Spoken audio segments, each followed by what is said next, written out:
So again, how are we empowering them?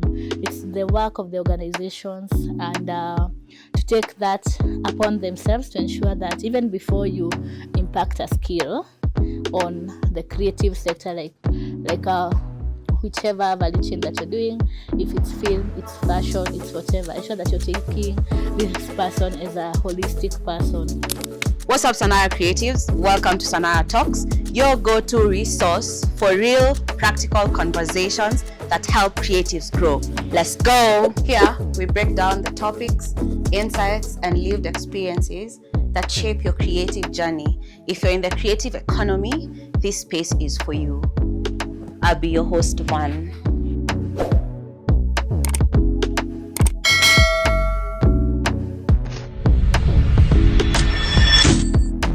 Welcome to another episode of the Sanara Talks, and today I'm joined with Joan and Monica, who are the Jesse lead and Jesse officer at HEVA Fund. I will give them this opportunity to introduce themselves and what they do in the Sanara program. Thank you so much. My name is Monica Wamoyo. I work at HEVA Fund as the Gender Equality, Social Inclusion and Safeguarding lead, together with a big team of that includes safeguarding, disability inclusion, issues of youth advocacy, women empowerment, gender perspectives, and things like that. So what we do within our work is to support the partners who are implementing the Sanara program to ensure that we comply and we safeguard our participants, our staff. We ensure that we also ensure that we have in place the policies and the frameworks that will guide the implementation of safe spaces and safe environments. Yeah. Thank you. That is very beautiful to hear. I'm Joanne. I'm the Jesse officer at HEVA Fund. And just to echo what my colleague has said, that our job in Sanara is just to ensure that you as a creative, do you know what your rights are? Do you know what you should be doing to keep yourself from any harm? As skilling partners, as partners, even as a government in general, we're just trying to ensure that we bring up this space where creatives can be protected just as anyone else would be in their work. So that's just what we do, ensuring that the policies are there, ensuring that even you are aware of what you should know and how you can protect yourself. Yes. Thank you for answering our first question.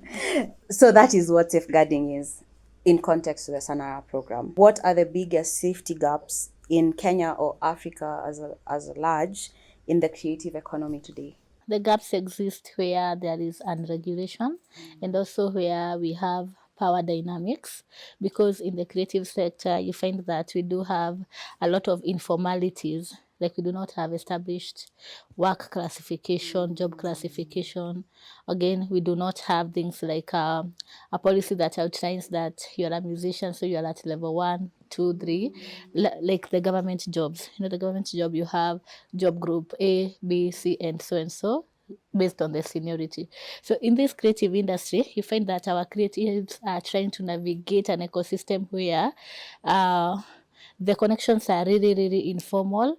They rely on things like friendship, who knows who, and things like that. So I'd say that is the biggest gap that we do have in the creative industry. Another gap that I would like to highlight is when the informal settings of where we operate, because as a creative, you're called for, let's say, audition in a very secluded place, very, very private places where you may not even know and you're not guaranteed of your safety. So again, and nobody controls that. If you're not coming, then that opportunity goes. So when our young creatives, especially the young women, go to these spaces, there is a gap there where they can experience a lot of harm, exploitation, and abuse.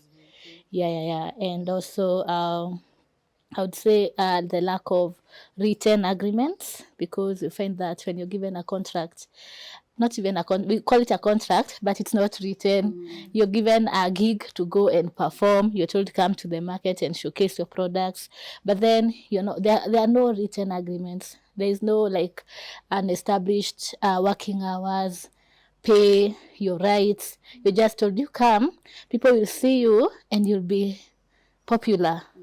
So because we want to navigate this ecosystem, you find that many young people will just show up. Whatever comes, comes. Whatever goes wrong, goes wrong. Because again, they are not in control. So again, the gap in contracting and written agreements. Yeah, and maybe the final gap that I would like to highlight would be the lack of information among our creatives. People do not know their rights because you're seeing it as an opportunity. You're seeing it as if let me tell you, if you're told you're going to Mombasa to say there is a concert and you're going to meet like 10,000 people, you just see that exposure, you just see that opportunity to travel without recognizing that you're going to market your talent, to earn a living from it and things like that. So you basically do not know your rights. You don't know that you should be paid what amount of money, what you're worth, what are the limitations, what are the boundaries. So you find that such experiences and such exposures can most of the time cross the boundaries because you go there, you've already traveled, it's a 3-day job and you're told, no, you have to like stay here. You don't have even a choice to choose where to stay. So you find that boundaries are often, more than often, crossed within the creative sector. You know, the creative economy is such a fast-paced environment. So many things are coming up each and every day. So even that growing without, ideally, there are no boundaries, there's no set-up policy. You know, someone thinks, if you tell someone, you know, I like taking photos, most of the time people think of it as a hobby. They don't even imagine that, oh, this is an avenue for someone to get money, an avenue for someone to show what they want to do. So all that in its, just in itself, in that small circle, a lot of things can go out, like no written arguments, there's no formality in anything at all. So all of that, that's such a big gap because we'd want each and every person, even as they, you know, you can come up with something new and we want you to make you feel like even as you come up with that new thing, you have your rights and you need to know what you as a creative need to earn, how you should be treated, and that you shouldn't be treated as if you're being given a favor. It's also your job. Yeah. Because with lack of measures means there's a lot of exploitation. Yeah. Most cases, yeah. So you find like you've been called for a job, but this person thinks, huyo ni mtu sini kamera tu akona hata mimi naweza shika kamera. After all, sanapiga tu picha. So again, they don't take it as professionalism. You just come and sing, it's your voice. So you just facilitate your transport. Not just doing it. YouTube. You mean? Yeah. Things like that. I hear you. And how can creatives protect themselves from these things from happening, especially when they're desperate for opportunities? You know, in life, the way you're normally told, you should know how to say no when things are not right for you. So even as a creative, unajua nasemanga kama kazi ni yako. And I know sometimes it may feel like, gigs are just not there. If I don't do this, what will happen? But if you already set the precedence that, I'll always fall according to what I am given. Now what's going to happen? So you as a creative, ensure that first of all, even if uliambiwa that this gig tunaenda na usiambie watu, tell someone where you're going. Ensure that what you're doing is written. You know, sometimes even a WhatsApp message can suffice. It can be like, at least I was told I'm going to go here and this is the amount that I'm going to be paid. Because at the end of the day, even though there's no formal agreement, at least somewhere, it's not that you had a call. You know, a call can't be, you can't jitetea with a call. Unless you recorded the call. Yeah, and how many times do you record a call? Maybe when the ear presses the record button. Yes. Yeah. So all that, and just ensuring that you say no if something just feels fishy for you. As a creative, always try to protect yourself. Yeah. And trusting your instinct, your gut. Again, we do understand the desperation bit because as young people, for sure, we really are very desperate of these opportunities.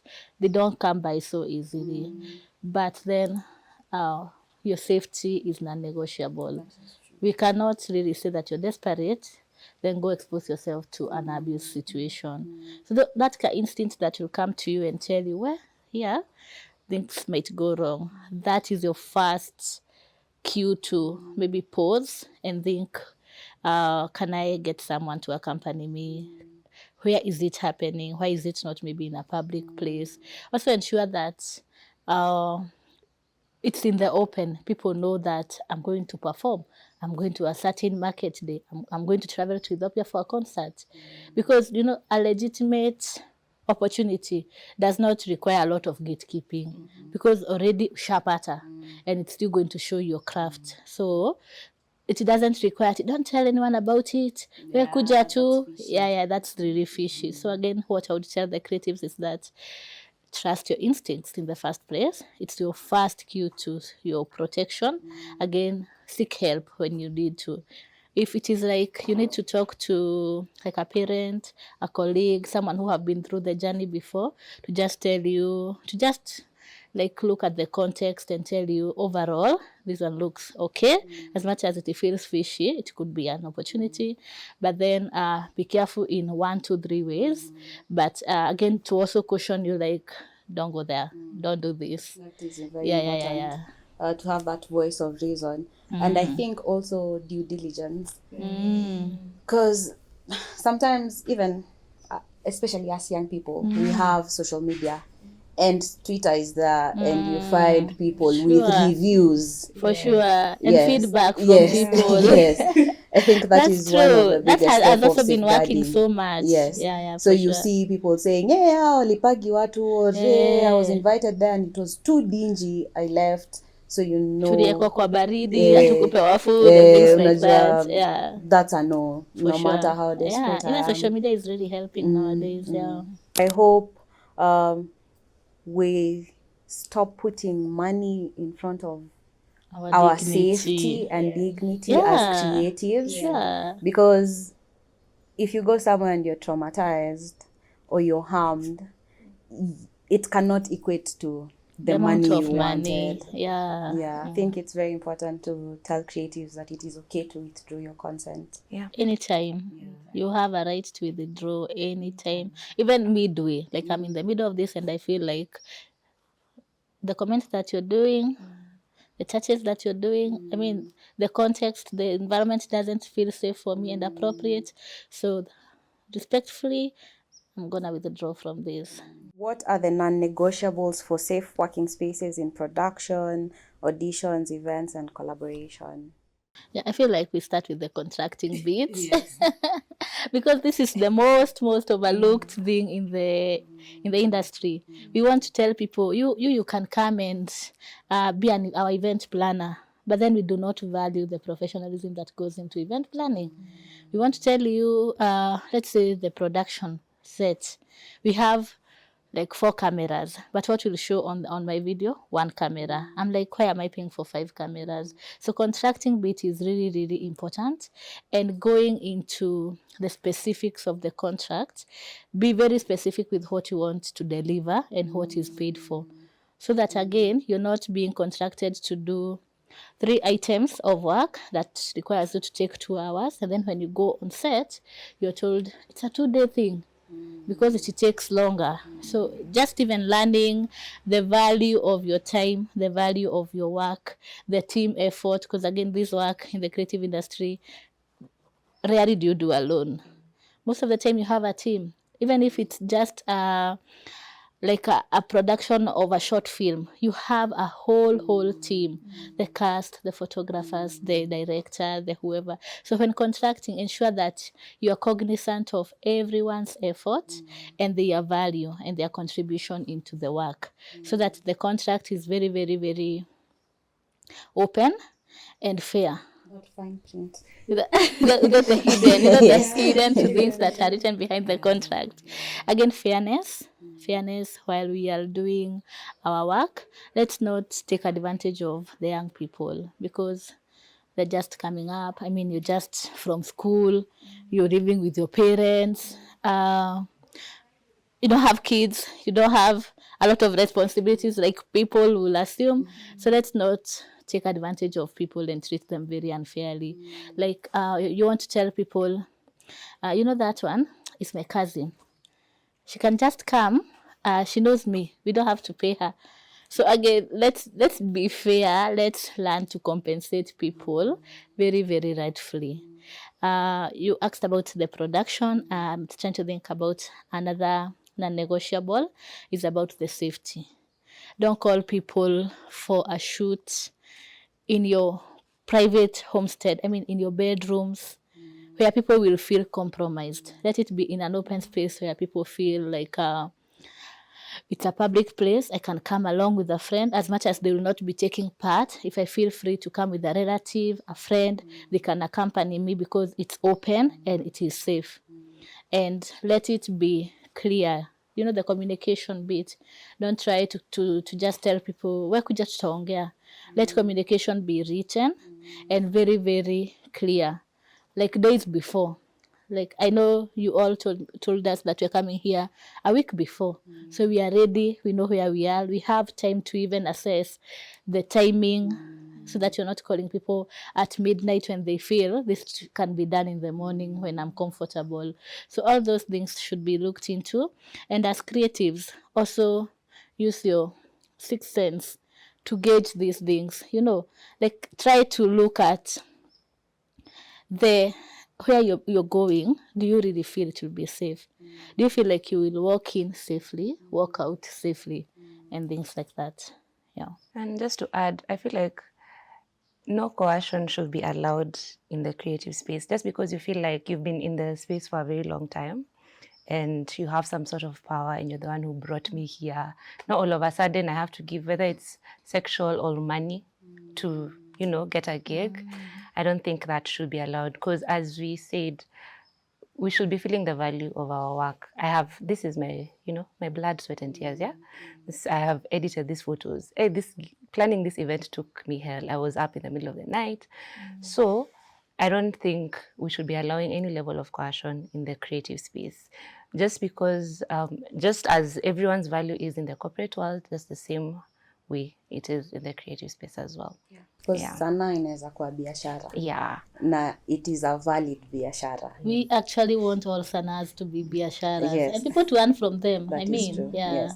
Even the team behind. Everyone. Like everyone who is using their talent, their Yes, craft. yes. We want to see them migrate into like, this is what I do for a living, proudly. Dignified And work. it gives me a livelihood and a dignified livelihood. So we have work to streamline things and to ensure that dignity, like we are not disrespecting people anyhow. Did you hatuajui? Okay. Yeah. How can organizations hold power responsibly when working with young creatives? What you were just talking about. First of all, the coercion, I'm not even going to say much. Please, Yeah. treat people with the value that you treat anyone else. And also, just as organizations, you can't be working with creatives and you don't have written agreements with them. You don't have contracts with them. You know, and don't add fine print to the point that umeweka ati, someone will be working for 56 hours and then unamwekea 2 weeks and you're only going to pay them for that time that's in the contract. It's not right and it's not fair. So ensuring that at least we let them know of what they're doing, let them be aware of what they're doing, put it in writing and engage with them. Tell them, does this work for you? Does it not? Can we work, you know? Can we change this? Can we change that? I feel like having just a conversation with the people that you're working with is very important. And ensuring that that conversation is in writing and both of you agree. Because now, even as I said, with the power play coming to play, someone might feel like, let me just add a few things. They might take advantage of the fact that even you have a contract, which is not right. So as an organization, we can't do that. And the other thing I need to add, because I feel like these things are kind of repetitive, ensure that you're taking care of your creatives. You're letting them sleep in a safe place, not a dingy ass place. They're doing their things in a nice, safe, open place, public places. Let's stop taking businesses at home. It's, you know, the way we can come to our workspace like here and just work together. And it's you very feel important. safe, It brings the professionalism into that work, and that's what we want to do. We want to ensure that the creative space is also feels as professional as everyone else, because it's very professional. It's my business. So yeah, that's part of the things as an organization we should be doing. Yeah, and maybe to add, because as institutions, we have the mandate to work with these creatives. And when we talk of creatives, goes from the very young persons that are starting off to the older generation. So again, the fairness of treating people and recognizing the different levels where people are starting at. Not everyone comes to us with knowledge. Not everyone comes to us with a lot of, they can grow, but they always don't come at the same level. So recognizing also, like, I'll give an example of what we are doing in the Sanara program. We are going to the rural areas, to the beyond the tarmac areas, and getting those young women. These young women probably they did not even get a formal education. So when they come to us as organizations, how are we ensuring that we capacity build them to ensure that we empower them to know their rights? Because they're coming maybe from a background where there have been abuse, a lot of exploitation, where they are told as a young woman, you cannot do this, you can't be a producer. No, you can't carry a camera. You're a woman. That's that the is work not for safeguarding. that's the work for a man. So again, how are we empowering them? It's the work of the organizations, and to take that upon themselves to ensure that even before you impact a skill on the creative sector, like whichever value chain that you're doing, if it's film, it's fashion, it's whatever, ensure that you're taking this person as a holistic person, because they come with a lot of vulnerabilities too. So you empower them to recognize their power and to appreciate what is within them. Again, as organizations, it is our role to ensure that we protect the spaces that we work within. When people come to us, it is not their responsibility to keep themselves safe. So ensure that you tell them, if 1, 2, 3 happens, you can report to us through the following ways. You can come talk to me, you can call this number, you can write in the suggest, even simple things like write a note and drop it at a suggestion box, something like that. And also ensuring that you sensitize the people working in the community, in the organization, because we could be just saying, we are safeguarding people, we are protecting people, but the But you're people you're just working with, talking. they are the people who are abusing or exploiting others. So ensuring that it is a collective responsibility of everyone, and everyone know their rights, know their boundaries, and everyone is empowered to speak up and to protect each other. Yeah. Because our leader says safeguarding starts from the door, from how you say hi to that person. That is where safeguarding starts, because safeguarding is making people feel seen, safe, and heard. Very And true. it comes out so loud because how you start greeting them at the door is how they will talk to you in class True, true, true. and how they will respond to you. Because when there is safety, there is vulnerability. And it's such an important thing to treat people with dignity, Very. irrespective of where they're from, who they are, their status. Everyone is a person. Everyone's a person. Yes. No discrimination. Yes. And I wanted to ask, is it a red flag when a company you want to work with as a creative sends a contract very late with pressure to sign it? Sounds like one. Definitely is, because first of all, why are you giving me pressure to sign a contract? I'm not read it.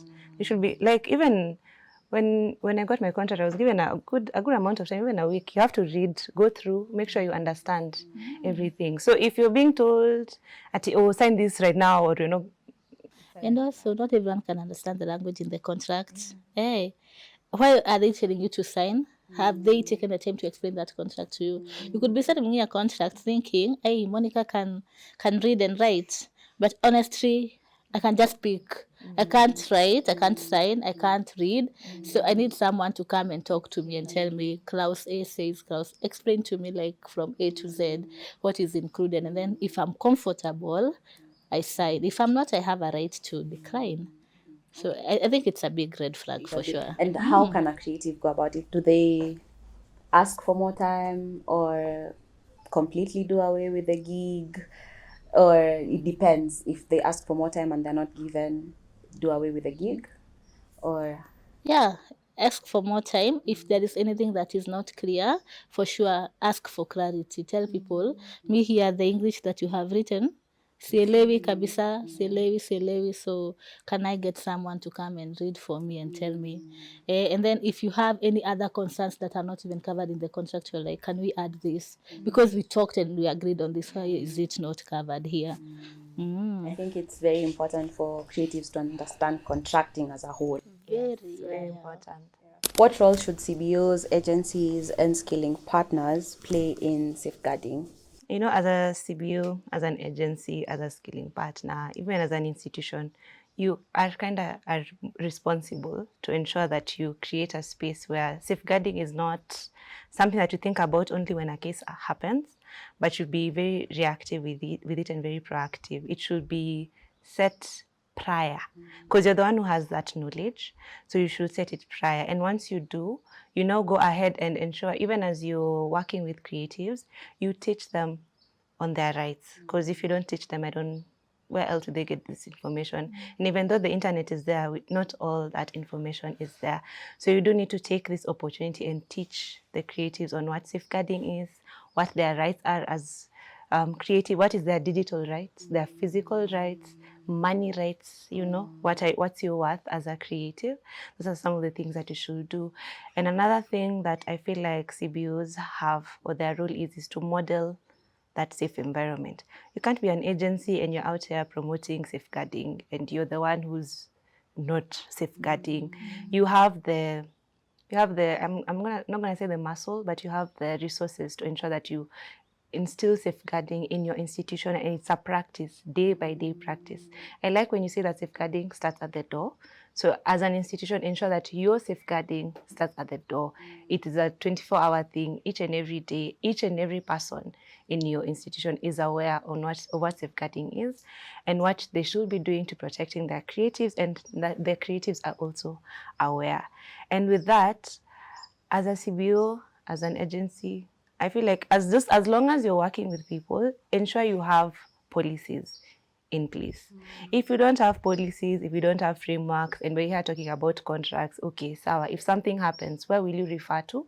If something is wrong, what's your guiding principle? Do you have a code of conduct on how you're working with participants? Like, you know, we're working with vulnerable people in Sanara, for example.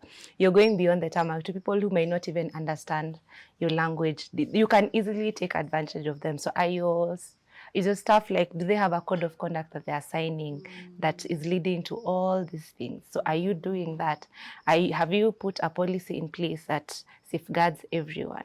So those are part of the things that I feel like is the responsibility of these organizations, and they should do it as a mandatory. Because if you're not leading by example, how will the other people be treating creatives? I like how she talks about the policies, because we keep skipping the policies and we keep saying that we have policies that are really, really, very good. But I want to add the bit of implementation. We can have policies that even fill a whole office, but when they don't go to the communities, when they don't come to the field for implementation, when people are not aware of them, when we do not have strategies on how day to day we implement these policies and adhere to them, then there is no point. So yes, have the policies, but again, have the resources, have the budget, have the people who are responsible for implementation. And with that, I think at the Sanara program, we have really been intentional with our safeguarding practices. You know, we work as a consortium, and one of our consortium partners that we work with, we work closely as HEVA Fund with the Go Down Arts Center, who are doing an ecosystem support. So again, we are not just saying these things to the creatives themselves, but then we are engaging even the government.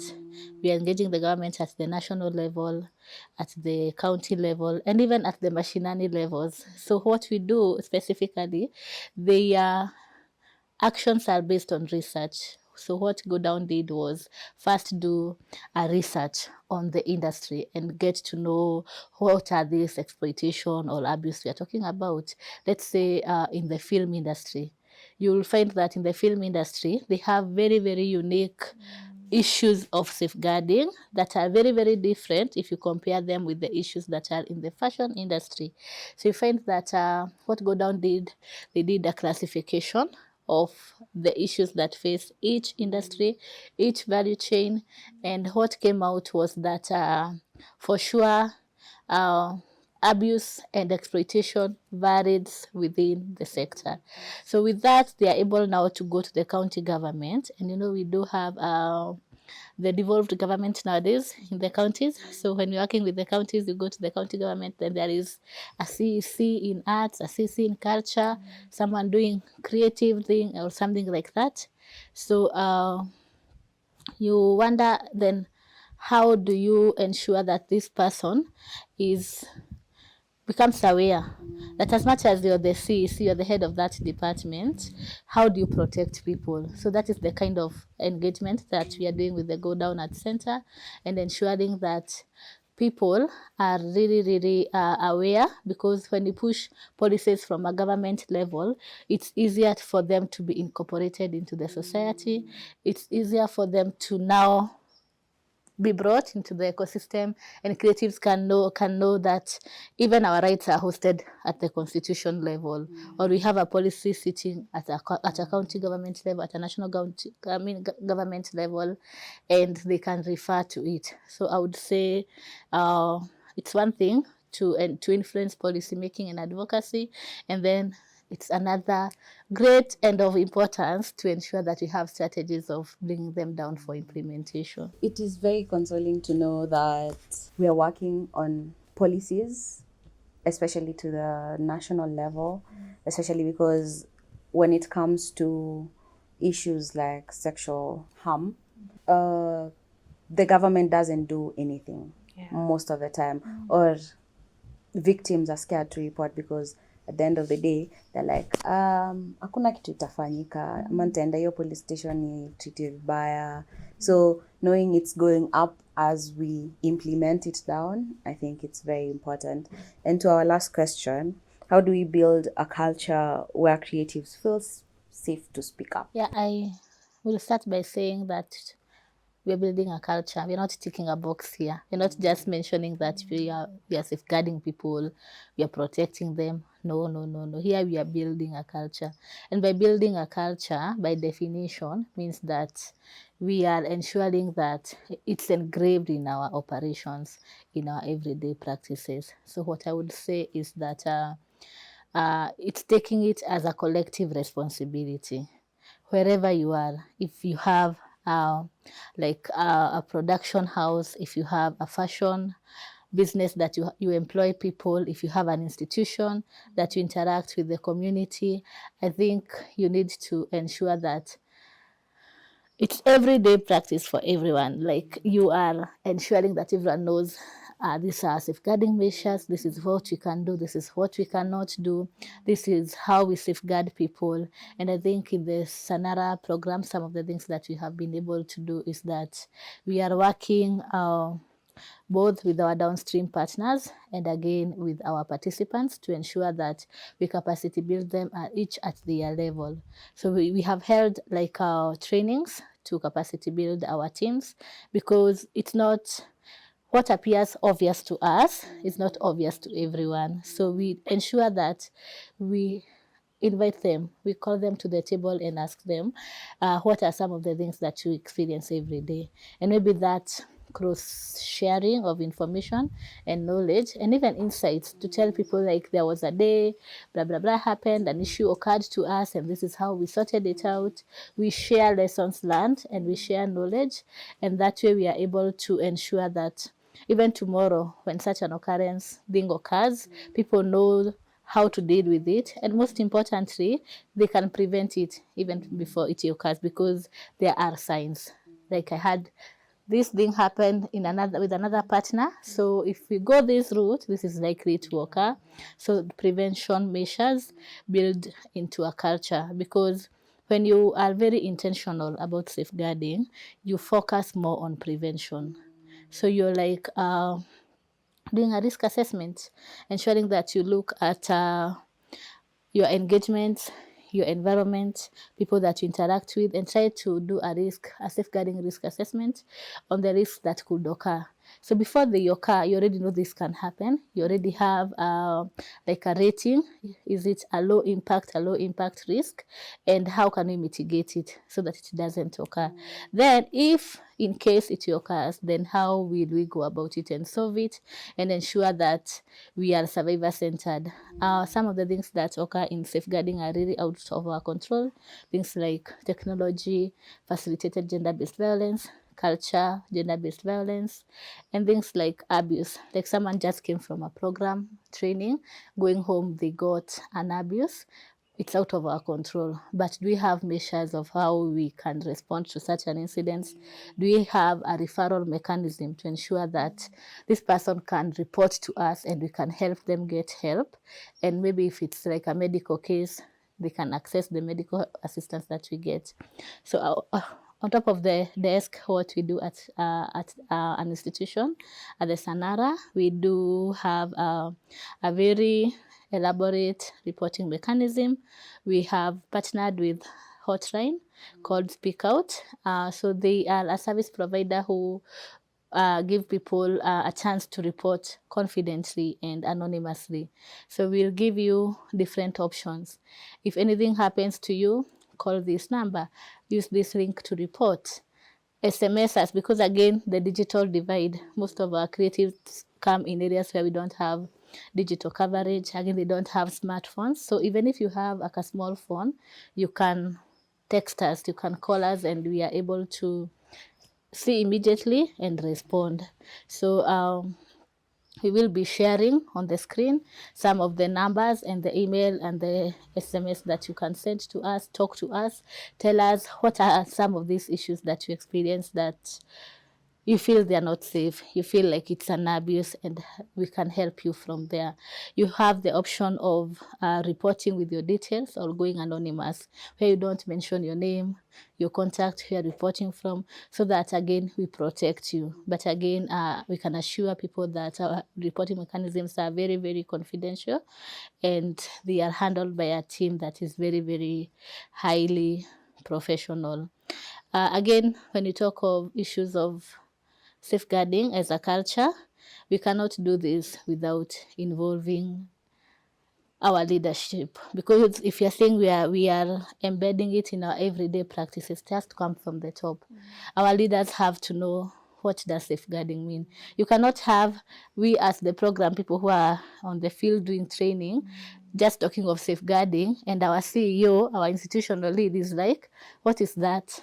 So it has to come from the top, so that even the policies are embraced from the management downstream, so they can support even with the budget in case there is an issue reported. They can even support the survivor with a referral mechanism, investigation, if it's a legal process. So we have to embed it even within our leaders and within our teams. Yes. You know, while embedding it within the teams, one of the things that we want to do is to normalize these conversations. Normalize conversations on your safety, normalize conversation on abuse, on every type of abuse that can happen. So that even as we create this space where, yes, you can report, you feel like these things are normal, and it happens sometimes. It happens, it's sad, but it is okay, and I can report in this place. And I think one of the things that we need to do to maintain that culture of reporting, because even if we normalize, it can't be fair to prosecute people who are reporting just because, you know, it is affecting you some type of way. So we try to ensure that we protect all whistleblowers. That's why we said this information is handled in a very professional manner. So we ensure that even as you report, no type of retaliation will come back at you. You won't feel like you lost a gig because you reported. You won't feel like you lost opportunities because you reported. Because it's not fair to support like wrongdoers just because you're trying to protect a name or protect a company. So it's very important to ensure that we protect you as even you come and report. So feel free, come and report to us. It is okay, it is fine. We treat every report as serious as possible. We don't take anything lightly, and we'll always get back to you. Yes. Yeah. One of the things that I love to say is these issues of safeguarding and safety and protection, they're not things that we do from our desk, because we do not safeguard people from our own perspective. It's how we treat people on how they feel safe. So as much as we do have a policy, we do have frameworks to work on, it is about even listening to the people we are serving. What is safety according to them? Because safety could mean one thing to me and another thing to them. So when they feel safe, then there is safety. So it's also considering people's perspective and integrating it in our practices. That is very true. And abuse thrives where there is censorship. Yes, that is why a lot of abusers silence people and threaten them that if you tell someone, I'm gonna do something bad to you. So the helplines will be on the screen, and to the creatives out there, you matter. You should work in a safe environment. Your safety comes first, and let us work together with policymakers, institutions to ensure that creatives have dignified work and sustainable, and where they work is a safe environment so that they can give you top-notch art. Yes. Thank you so much for coming to our episode, and thank you so much, our guests, for giving us insights. Your expertise is beautiful to see, and it is beautiful to see the work you're doing in the creative industry. Thank you so much. Would love to have you again to talk deeper about safeguarding, because these sessions are very informative, especially to creatives. Information is power, as I see. Yes, thank you.